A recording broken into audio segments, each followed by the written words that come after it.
Agarda siz bankdan kredit olmoqchi bo'lsangiz, bu ma'lumotni bilishingiz shart. Biz bankdan kredit olayotganda odatda so'raydigan narsalarimiz bank necha foizdan kredit beradi, talablari qanday va qancha vaqtda qaytarilishi kerak degan savollarni beramiz. Lekin eng asosiy savollardan biri foizlar haqida ko'p ma'lumotga ega emasmiz. Xo'sh, foizlar qanday hisoblanadi? Bu haqida ma'lumotga egamizmi? Foizlar bankda asosan 3 xil maqsadda foydalanadi.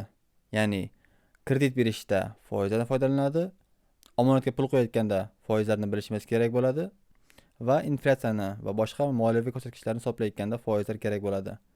Xo'sh, foizlar qanday hisoblanadi? Tasavvur qiling, sizga 50 million so'm pul kerak va sizga ikkita bank o'z foizlarini taklif qilmoqda. Birinchi bank sizga 50 million so'mni yillik 35 foizga 3 yilga kredit bermoqchi. Ikkinchi bank esa sizga 50 millionni yillik 40 foiz bilan 3 yilga kredit berishga tayyor. Xo'sh, bunda siz qaysi bir bankdan kredit olgan bo'lardingiz? Ya'ni birida 35 foiz, ikkinchisida esa 40 foiz. Va albatta hech kim bu yerda ko'proq pul to'lashni xohlamaydi va 35 foizli kreditni olishga tayyor bo'ladi. Lekin bu yerda biz bilishimiz shart bo'lgan narsalar bor. Xo'sh, bank foizlarni qanday hisoblaydi? Ya'ni bu yerda ikkala bank ham bank foizlarini bir xil hisoblaydimi, yo'qmi? Banklar foizlarni turli xil hisoblashi mumkin. Bu yerda masalan ikkinchi bank 40 foiz, yillik 40 foiz. Bu yerda yillik 40 foizni chiqarib, buni har oylik to'lovingizga qo'shib yuborishi mumkin va bu yerda har oyga qo'shimcha to'lovlar tushadi. Ya'ni va yiliga bir marta hisoblanadi. Boshqa banklar esa foizlarni bo'lib yuborishi mumkin. Ya'ni bu yerda siz har oyga yoki har haftaga yoki har kunga qo'shimcha foiz to'lab borishingiz mumkin.